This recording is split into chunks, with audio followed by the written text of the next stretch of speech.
Today, we will discuss the verdict that will echo through time, the verdict where the real work begins. Stephen A. Smith, Max Kellerman, I'm Molly Karen Rose. Let's get right into it, gentlemen. Former Minneapolis police officer Derek Chauvin found guilty on all charges in the murder of George Floyd.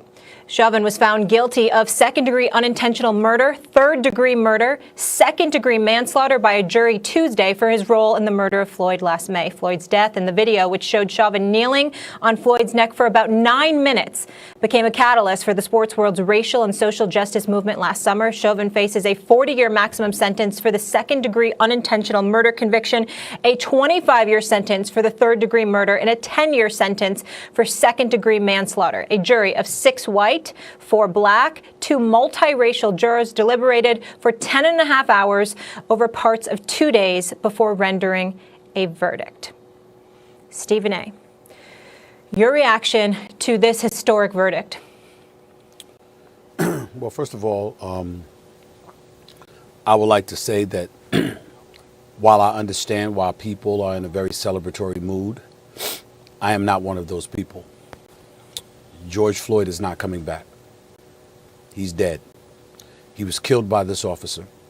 He'll never be around his family or his loved ones again. He's not coming home.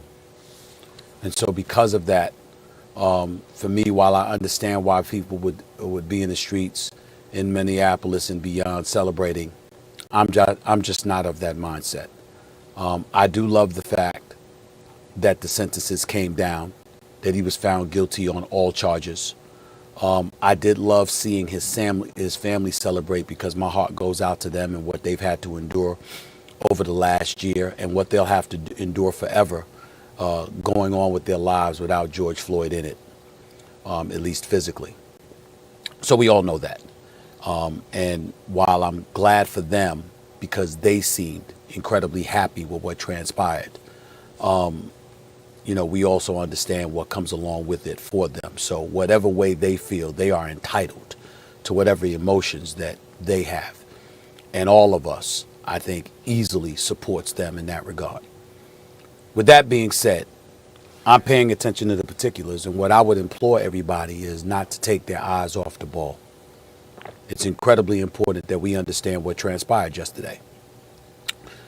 Derek Chauvin was convicted. Unintentional second-degree murder, third-degree murder, manslaughter charges. It says 40, 25, and 10 years respectively. That adds up to 75 years. From my understanding, the sentencing, his time in jail will be served concurrently, not consecutively. So what people out there may not understand, some people may not understand, and for the purposes of my opening comment, Max and Molly, I think it's important to explain to people that may not understand. When you are sentenced and your sentence is to be exercised consecutively, that means every charge is separate. And you have to serve one charge. And then after that, you have to serve time for the other charge. And then after that, you got to serve time for the other charge. When it's concurrent, it's perceived as being one crime. Essentially, you might have been found guilty for the 3 charges, but because they're served concurrently, you only get one. You're only being penalized for one charge. Now, I've read reports, and maybe I'm wrong here, but I was reading one report from the Associated Press.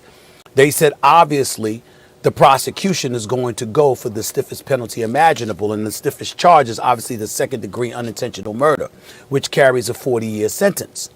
Well, in the state of Minnesota, doing my research and looking stuff like that up, lo and behold, you hear stuff along the lines that says, okay, well, that basically means the judge will give him 20.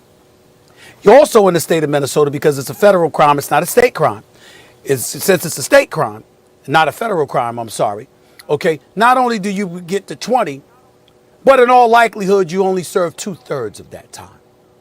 So we're talking about anywhere from 10 to 12 years, conceivably, that Derek Chauvin could end up spending in jail. Because remember, he's left it up to the discretion of the judge. It's at the judge's discretion what amount of time this individual, Derek Chauvin, ends up getting sentenced to.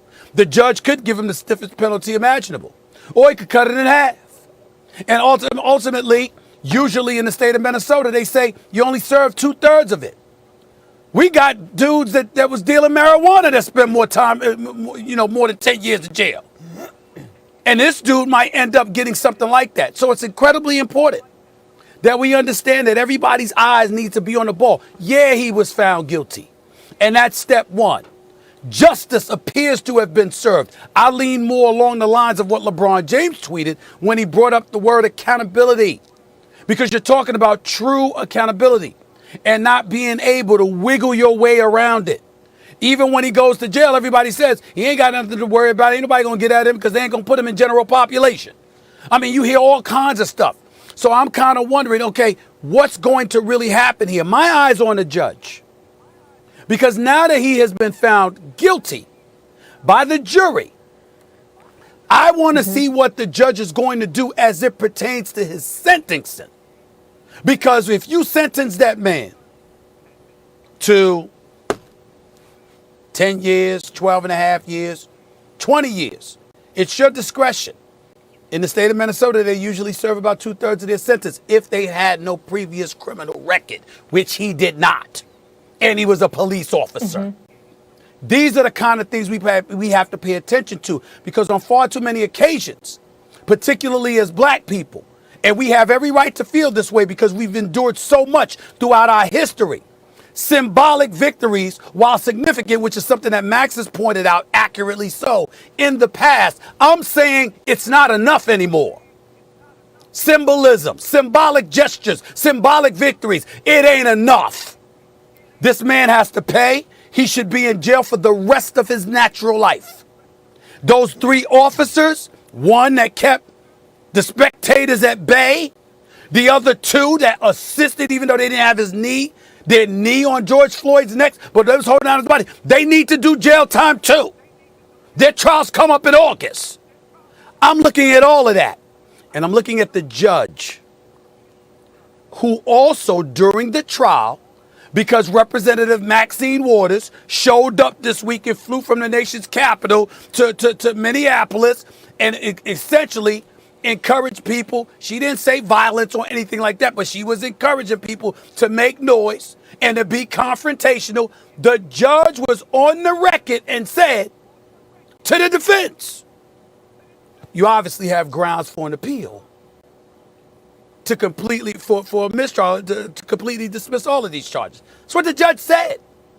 And this is the same judge that has the discretion of deciding whether or not this man serves the maximum amount of time or the minimal amount of time. These are the things that I'm looking at. So again, I'm very happy with the guilty verdict. It was necessary.